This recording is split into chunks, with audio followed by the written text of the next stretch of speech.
अस्सलाम वालेकुम। आज हम अपने डोमेन पे SSL बाइंड करेंगे और विंडोज़ सर्वर के ऊपर भी जो अभी हम लोगों ने प्रीवियस वीडियोस में क्रिएट किया था तो उस पर लिंक करेंगे। ये हमारे पास डोमेन है और इस वक्त हमारे पास आप देख सकते हैं कि ए रिकॉर्ड में पार्क्ड है ये डोमेन। तो इस वक्त हमारी कोई भी सेटिंग नहीं हुई भी है तो हम इसको यहाँ से एडिट करेंगे और यहाँ वैल्यू में हम वो IP एड्रेस देंगे जो कि हमारे EC2 इंस्टेंस का मौजूद है विंडोज़ सर्वर वाला।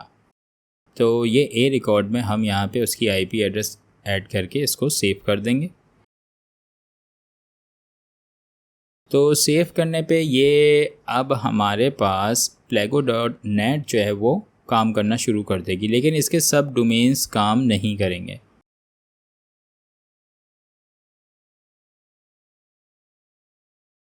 ये आप देख सकते हैं कि plago.net जो है जब वो मैंने टाइप किया तो ये काम कर रहा है। तो अब हमें इसके सब डोमेन्स भी बनाने हैं, तो यहाँ पे हम इसको सब डोमेन्स भी बनाएंगे। उससे पहले हम ज़रा IIS को देख लेते हैं।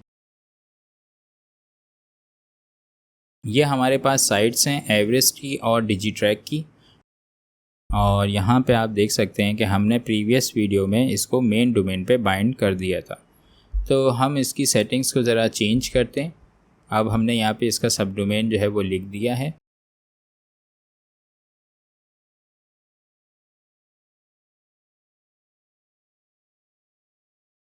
तो रिफ़्रेश कर लेते हैं। इसी तरीके से आपके पास जितने भी डोमेन्स हैं उनको आप बाइंड कर दीजिए।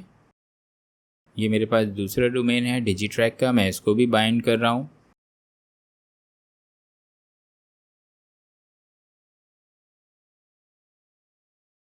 तो ये मैंने बाइंड कर दिए हैं। अब हमें क्या करना होगा कि वापस DNS की सेटिंग्स में आना होगा।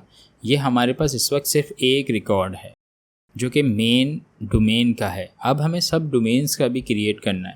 तो हम क्या करेंगे, ऐड के बटन पे क्लिक करेंगे और यहाँ पे ए रिकॉर्ड ऐड करेंगे और अपने सब डोमेन का नाम दे देंगे जो कि है एवरेस्ट।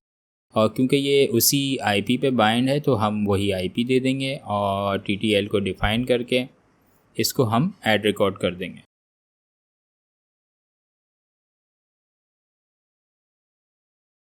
तो यहाँ पे हमारी एक साइट जो है वो ऐड हो गई। अब हम दूसरी साइट भी ऐड कर लेते हैं।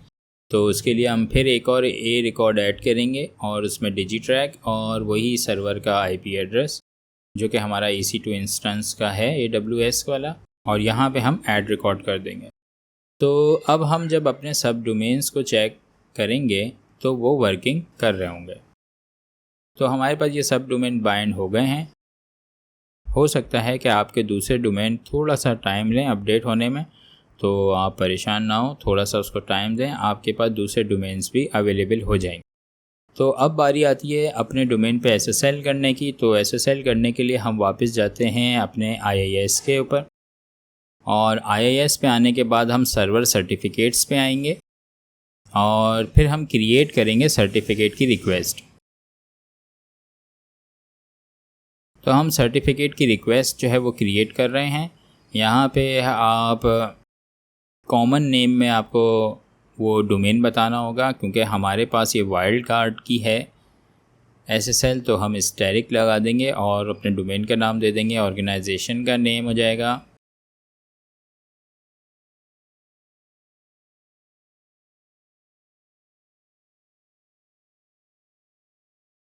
और यहाँ से बिटलैंड 2048 रखेंगे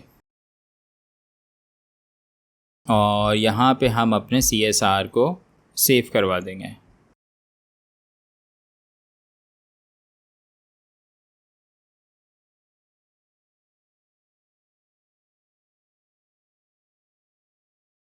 तो ये हमने अपना सर्टिफिकेट रिक्वेस्ट को जो है वो सेव करवा दिया। तो अब बारी आती है हमारे पास सर्टिफिकेट को परचेज़ करने की। ये जो हमारे पास सर्टिफिकेट की रिक्वेस्ट है इसको आप कॉपी कर लीजिए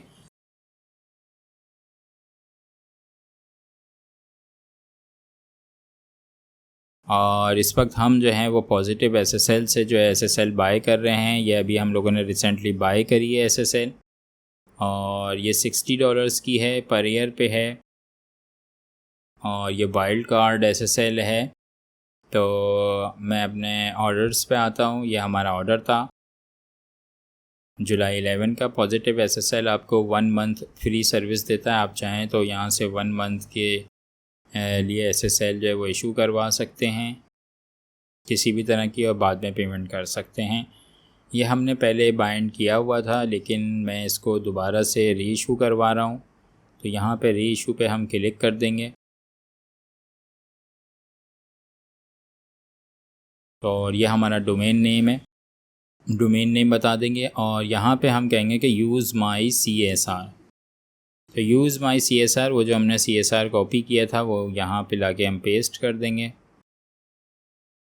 पेस्ट करने के बाद हम यहाँ पे इसको ऑनवर्ड्स क्लिक कर देंगे। क्योंकि मुझसे गलत कैरेक्टर्स टाइप हो गए थे इसलिए ये एरर मैसेज है, बाकी सब कुछ ओके है। तो हम ऑनवर्ड्स मूव करेंगे। अगर आपके पास ईमेल एड्रेसेस बने हुए हैं तो आप ईमेल एड्रेसेस से कर लीजिए, वरना हम DNS रिकॉर्ड के ज़रिए भी वेरीफाई कर सकते हैं।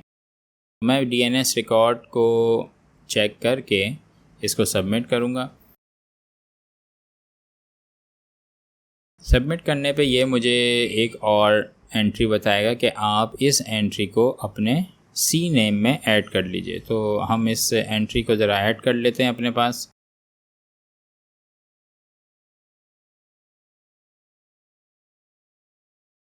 यहाँ पे हमारे पास ये DNS मौजूद है, तो यहाँ पे CNAME एक ऐड करते हैं, और उसका नाम जो है वो जैसा कि उसने बताया है वो हम यहाँ पे दे देते हैं।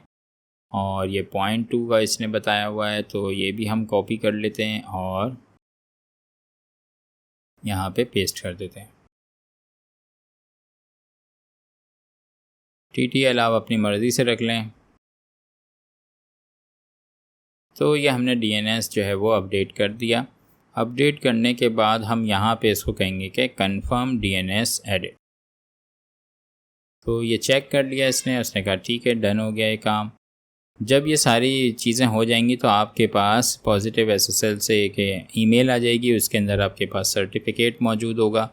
वो सर्टिफिकेट आप अपने सर्वर पर डाउनलोड कर लीजिए और यहाँ पे कंप्लीट सर्टिफिकेट रिक्वेस्ट पे क्लिक कीजिए, और यहाँ से आप जो अभी हम सर्टिफिकेट लेके आए हैं उस फाइल को लिंक कर दीजिए, जो कि मेरे पास है ये स्टार प्लेगोनेट।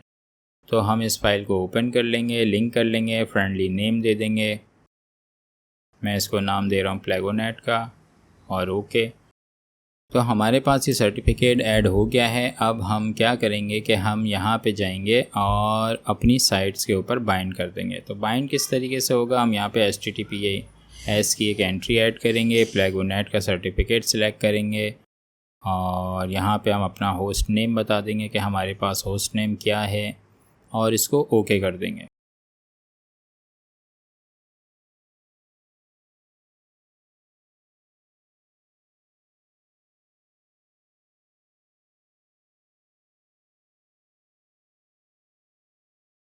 तो ये जब हम अपनी साइट को जब चेक करेंगे तो हमारे पास SSL हो गया।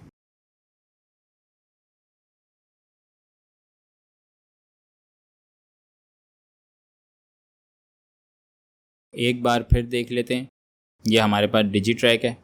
बाइंडिंग्स में जाते हैं, ऐड करते हैं एक रिकॉर्ड। यहाँ पे हम HTTPS लिखेंगे और यहाँ पे हम अपना होस्ट नेम दे देंगे।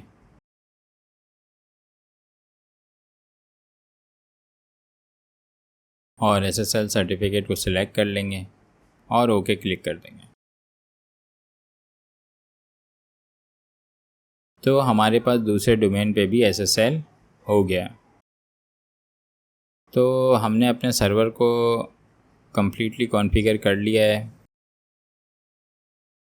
हमने अपने साइट्स को रिकवर भी कर लिया है, डेटाबेस को भी सेट कर लिया है, उसको भी कॉन्फ़िगर कर लिया है, और डोमेन को SSL भी कर लिया है। तो फिर मिलेंगे नेक्स्ट वीडियो में। Take care, bye bye.